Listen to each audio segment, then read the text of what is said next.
ये बूटी ना ले जा सके। और कालनेमी को भी नहीं पता था, ये पता था इस बात का रावण जानता था।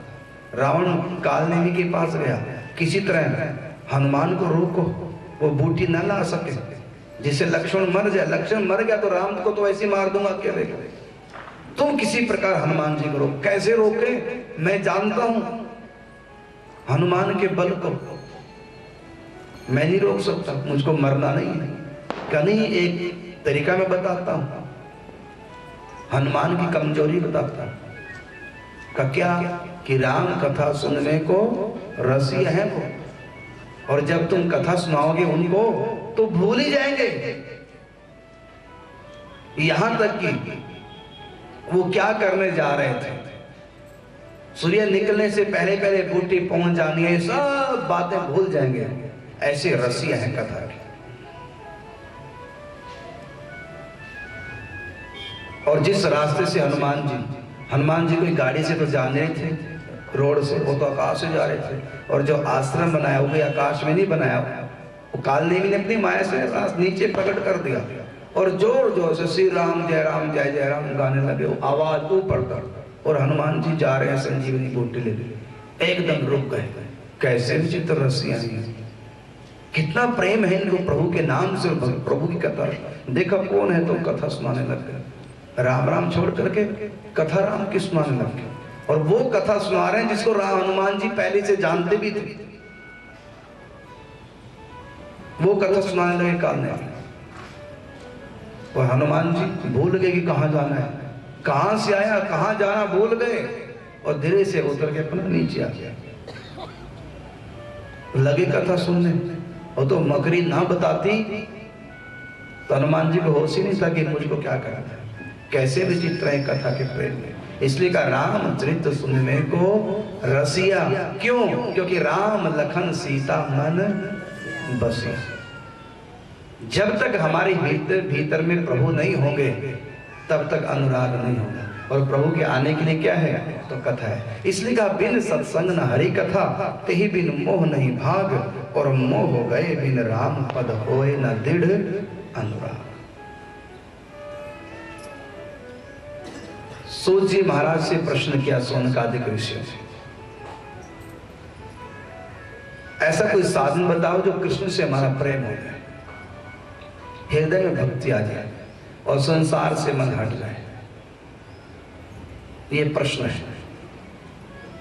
कृष्ण प्राप्ति कर्म, कृष्ण की प्राप्ति कराने वाला कोई साधन बताओ। और ये संसार बार बार संसार में फंस कर जीव जन्म लेता है, बार बार मरता है। जन्म मन का चक्कर कैसे छूटे, काल व्याल से कैसे छूटे। और ये जो वैष्णव जन है, भक्त जन है, ये संसार में रह करके कैसे माया को जीत लेते हैं। लोगों के पास एक क्षण की भी फुर्सत नहीं हो रही, लोग 3-3 घंटे घर छोड़ के कथा में बैठ जाते हैं। ये कैसे जीत लेते हैं माया को। जो गृहस्थी जिसमें फंसने का रास्ता है, जिसमें गृहस्थी से निकलने का रास्ता नहीं, और कोई निकल भी नहीं पाता, लेकिन ये भक्त लोग गृहस्थ में फंसकर भी कैसे 3-3 घंटे घर छोड़कर कथा में बैठे रहते, कैसे जीत लेते हैं माया। इतने विघ्न बाधाओं के बाद भी ये कैसे कथा तक पहुंच जाते हैं। इन्होंने माया को कैसे जीत लिया। और जन्म मन से व्यक्ति कैसे छूटता है। और भक्ति ज्ञान विराग, आप तो भक्ति ज्ञान और वैराग्य ये हृदय में कैसे आए। वर्धते महान विवेक को, ये विवेक कैसे हृदय में बढ़े, ये समझदारी कैसे आए। तो सूत जी इन सब प्रश्नों का एक उत्तर देते हैं कि काल व्याल मुख गरास त्रास निर्णा सहितवे श्रीमद् भागवती कथा कलौ किरण भाषा। इस कलयुग में अगर कोई काल रूपी व्याल से बचना चाहे, जन्म मरण से छूटना चाहे और माया को जीतना चाहे, अपने हृदय में भक्ति ज्ञान वैराग्य का पदार्पण करना चाहे, तो उसके लिए एक ही तरीका है। क्या? कि श्रीमद् भागवती कथा, श्रीमद् भागवत की कथा सुने, पढ़े, सुनाए, चिंतन करें। इतने से सब सद्गुण उसके भीतर आ जाएंगे। इसलिए कथा को सुनो, देखो, देखने का मतलब चिंतन करो, इसको पढ़ो घर में जाकर। इस कथा में क्या है ये साधन में आपको बताएंगे, लेकिन इसका पूरा रस कहीं लेना चाहो, एक बार इस पूरी कथा को हृदय में उड़ेल दो। कैसे?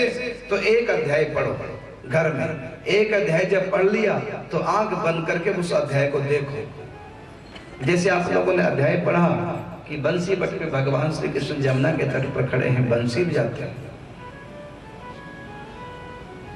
सफेद रंग की पोशाक है ठाकुर जी की। आज शरद पूर्णिमा का चंद्रमा निकला है,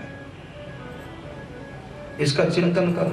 अब जैसे पढ़ा हमने एक अध्याय, बंसी बजाते हैं कलीन का बीज का वाहन करके, और गोपी अपने घर के काम छोड़ के सब भागती, और सब शरद पूर्णिमा की रात्रि को चांद की चटकती चांदनी में और भगवान श्री कृष्ण के साथ रस विहार करते।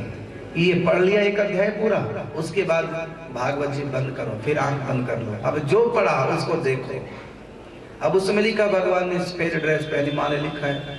अब इसमें पूरा चिंतन करो, कैसी है वो पोशाक, कैसा वो पीताम्बर, जरी किनारी गोटा, मोर मुकुट,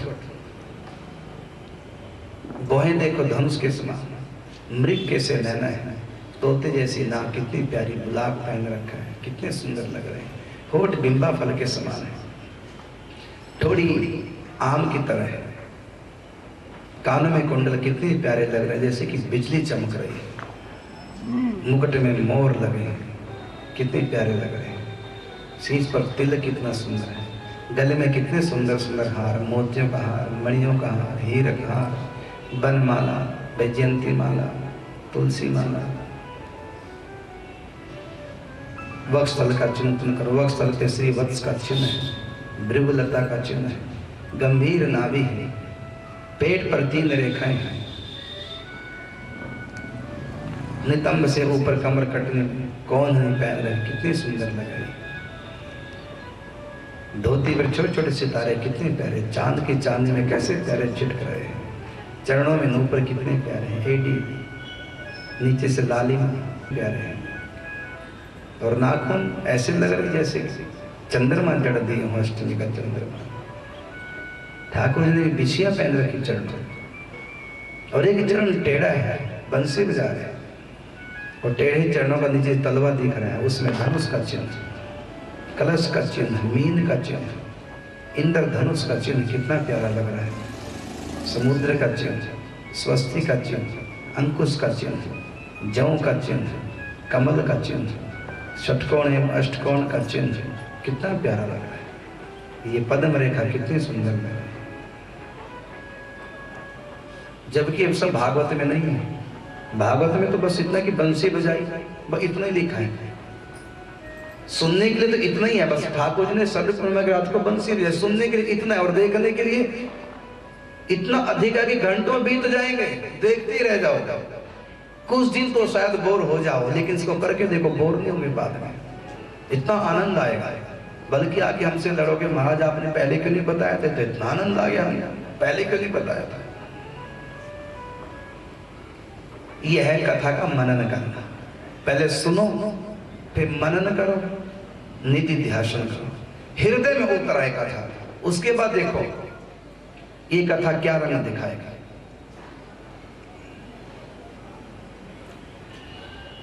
तो कहा कि कथा को सुनो। ये कथा क्या है? ये भगवान श्री कृष्ण की झांकियां आपको एक से एक दर्शन कराएगा, अनेक अवतारों की झांकियां आपके हृदय में प्रकट कर देगी कथा।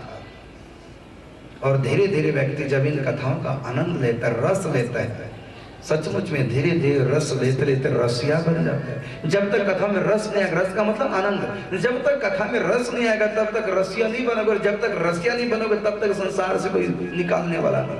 ये रस ही निकालेगा संसार से, है ना। कुर्सी, कु रसी, कु का मतलब बुरी, रस रसी का मतलब रस वाली। तो लोग कु रसी के पीछे हो। कोई सास की कुर्सी में बैठी है, ऐठी बैठी, मैं सास हूं, बहू ने मेरी बात क्यों नहीं मानी। इधर बहू बहू की कुर्सी बैठी है, वो कहते हैं मैं कोई खरीद के थोड़ी लाई हूं, ब्याह के आई है, मेरा भी कुछ अधिकार है। वो बहू की कुर्सी बैठी, बेटा बेटी कुर्सी, बाप बाप की कुर्सी बैठा, सब कुर्सी में बैठे हैं। और कुरसी बुरे रस वाले और सब दुखी हैं। सास कहीं सास पने की कुर्सी से उतर के नीचे आ जाए, माँ बन जाए, और बहू भी बहू की कुर्सी से उतर के जरा नीचे आ जाए और बेटी बन जाए, देखो घर में स्वर्ग, रस आ जाएगा, आनंद आ जाएगा घर में।